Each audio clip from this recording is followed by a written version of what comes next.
तो आइए इस खूबसूरत माहौल में एक और बहुत ही मुनफरिद लबो लहजा का शायर, उसकी खूबी ये है कि देखिए वही लफ्ज़ियात हैं जो हमारे असातिज़ा ने इस्तेमाल किए, वही जज्बात हैं जो मीर व गालिब के ज़माने से इस्तेमाल होते हुए आ रहे हैं, लेकिन फिर भी वो शख्स एक रास्ता निकाल लेता है।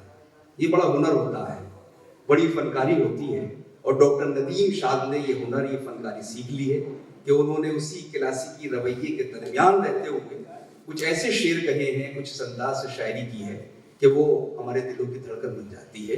तो आइए इन धड़कनों में शामिल हों, गुजारिश करें डॉक्टर नदीम शाद से जो देवबंद से तशरीफ लाए।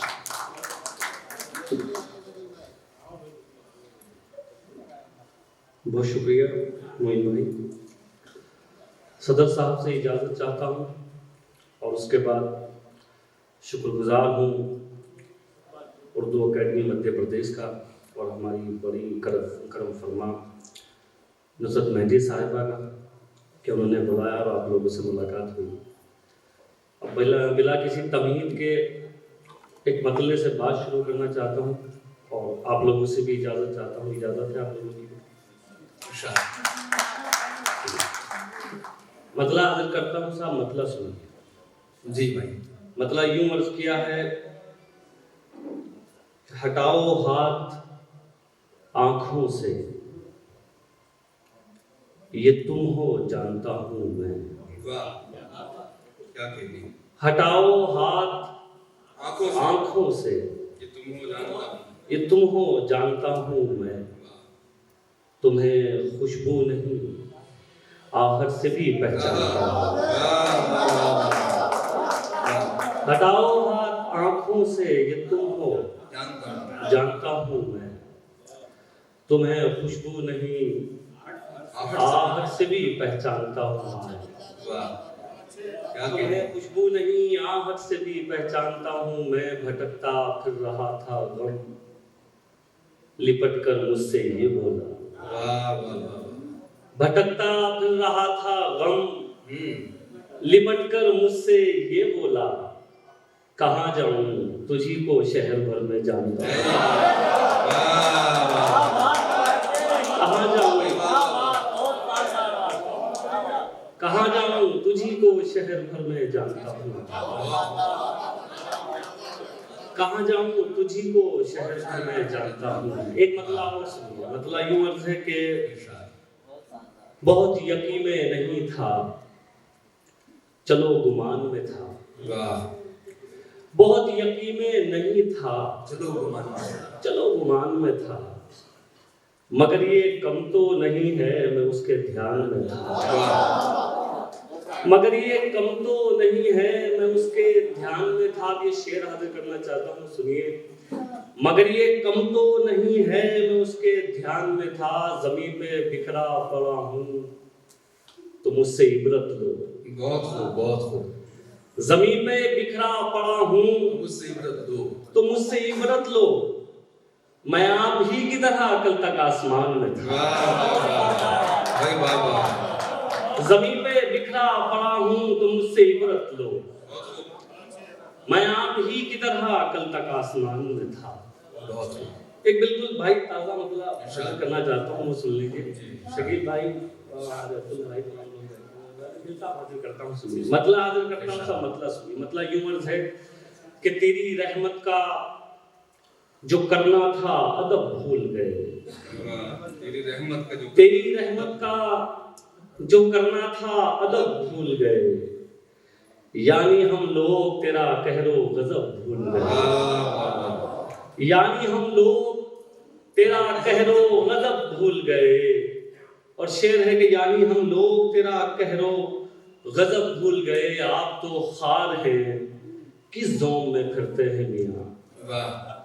आप तो खार हैं, किस ज़ोम में फिरते हैं मियाँ। लोग फूलों के यहाँ नामो नसब भूल गए। आप तो खार हैं, किस ज़ोम में फिरते हैं। लोग फूलों के यहाँ नामो नसब भूल गए। इस कदर तेरी तलब थी कि तलब में तेरी, इस कदर तेरी तलब थी कि तलब में तेरी, कितनी करनी थी हमें तेरी तलब भूल गए। इस कदर तेरी तलब थी कि तलब में तेरी कितनी करनी थी हमें तेरी तलब भूल गए, कितनी करनी थी हमें तेरी तलब भूल गए। तहतुल लफ्ज़ में 2-3 शेर और सुन लीजिए, उसके बाद चंद शेर तो उनसे सुनाऊंगा जी। बस ये 2-3 शेर है वो सुन लीजिए। मतला और सुन लीजिए। मतला यूं अर्ज है कि लड़ सको दुनिया से जज्बों में वो शिद्दत चाहिए, लड़ सको दुनिया से जज्बों में वो शिद्दत चाहिए। इश्क करने के लिए इतनी तो हिम्मत चाहिए, इश्क करने के लिए इतनी तो हिम्मत चाहिए। और ये शेर सुनिए, ये आज के दौर का शेर सुनाता हूँ आपको। इश्क करने के लिए इतनी तो हिम्मत चाहिए, और कम से कम मैंने छुपा ली देखकर सिगरेट तुम्हें। इश्क करने के लिए इतनी तो हिम्मत चाहिए, कम से कम मैंने छुपा ली देखकर सिगरेट तुम्हें। और इस लड़के से तुमको कितनी इज्जत चाहिए, कम से कम मैंने छुपा ली देखकर सिगरेट तुम्हें। और इस लड़के से तुमको कितनी इज्जत चाहिए, और इस लड़के से तुमको कितनी इज्जत चाहिए। और ये भी शेर क्या कहने, ये भी शेर हाजिर करता हूँ साहब, सुनिए। इश्क करने के लिए इतनी तो हिम्मत चाहिए, जाने किसका हक दबाकर घर में दौलत लाए हो, जाने किसका हक दबाकर घर में दौलत लाए हो। और उस पे ये सितम इसमें भी बरकत चाहिए,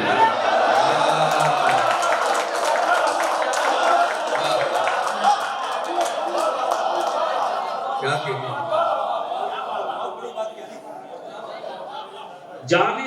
जाने किसका हक दबाकर घर में दौलत लाए हो।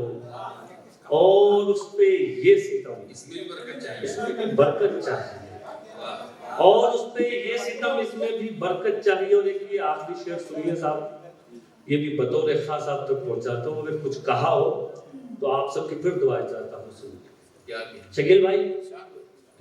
और उस पे ये सितम इसमें भी बरकत चाहिए, वो खुदा से मांगता है, आप क्यों नाराज हैं। वो खुदा से मांगता है, आप क्यों नाराज हैं। वो शराबी है तो क्या उसको भी जन्नत चाहिए,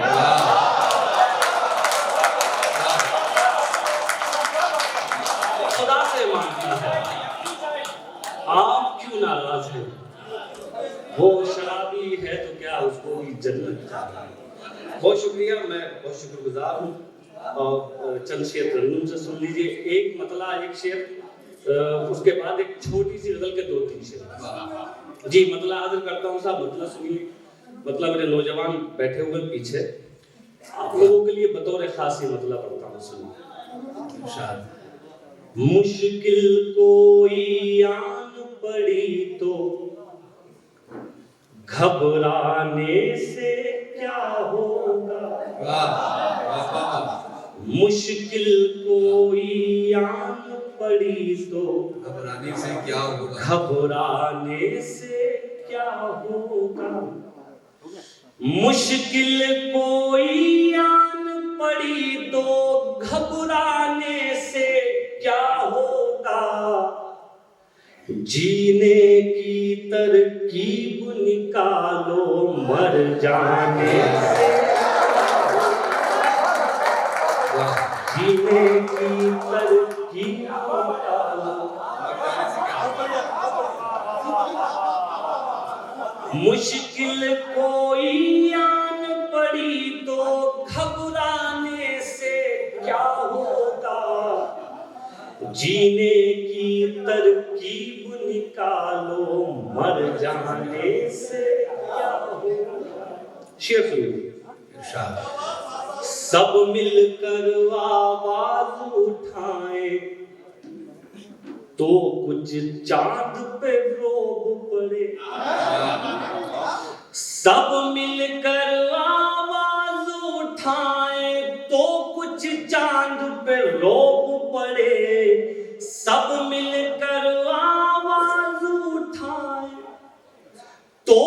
ऊंच चांद पे रोब पड़े, मैं तन्हा जुगनू हूं मेरे चिल्लाने से क्या, मैं तन्हा जुगनू हूं मेरे चिल्ला। बहुत शुक्रिया।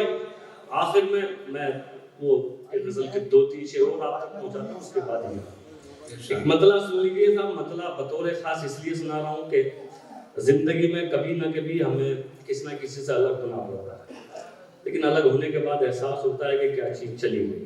ये मतला सुनाता हूँ। तुमसे बिछड़े तो सोचा था बस, एक जान से अलग हो गए। तुमसे बिछड़े तो सोचा था बस, एक जान से अलग हो गए। तुमसे बिछड़े तो सोचा था बस, एक जान से अलग हो गए। अब लगाए एक जान से नहीं, दो जहां से अलग हो गए। अब लगाए एक जान से नहीं, दो जहां से अलग हो गए। और साहब शेर सुनिए, जश्न जमहूरियत है, हुब्बुल वतनी क्या है। मैं 2 मिसरों में अगर कुछ थोड़ा सा जरा आपको लगे कि हाँ जरा कहने का ढंग नया है, तो आपकी दुआएं चाहता हूँ। सुनिए। हाजिर करता हूँ, सुनिए। दो जहां से अलग हो गए। वाह जी, अगली बार जब आपको मेरी मिलेगा। आपके मतलब की है नहीं जाए। सुनिए साहब। दो जहां से अलग हो गए, ऐ वतन रहे के परदेस में, ऐसे घुट घुट के रोते थे हम। ऐ वतन रहे के परदेस में, ऐसे घुट घुट के रोते थे हम, जैसे बच्चे किसी भीड़ में। वाह अपनी माँ से अलग हो गए, जैसे बच्चे किसी भीड़ में। अपनी माँ से अलग हो गए। तो ये भी देखिए, दो जहां से अलग हो गए। दास्तां लिखने वाले ने तो सब हमारे ही मुंह से लिखा। दास्तां लिखने वाले ने तो सब हमारे ही मुंह से लिखा। और सितम देखिए फिर हम दास्तां से अलग हो।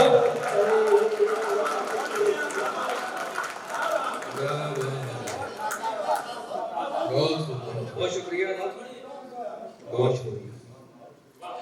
दास्तां लिखने वाले ने तो सब हमारे ही खून से लिखा, और सितम देखिए फिर हमी दास्तां से अलग हो गए। और साहब ये भी शेर देखिए बतौर संतोष भाई, देखिए आपका और हमारा क्या रिश्ता है, मैं इन 2 मिसरों में बयान करता हूँ। हालांकि बड़ी कोशिशें हो रही हैं साहब अलग करने की, तोड़ने की, लेकिन मैं 2 मिसरों में अपना और आपका रिश्ता बयान करता हूँ। अब इधर आगे बच्चे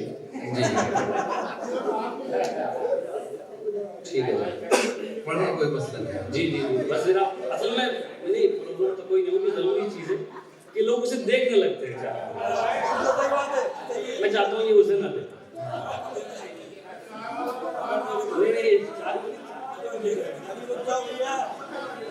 नहीं कोई बात नहीं, वो भी जरूरी चीज़ है, ये सब चलता रहना चाहिए। ये हिंदुस्तान का मसला है, असल में चाय वाली बड़ी अहमियत होती है,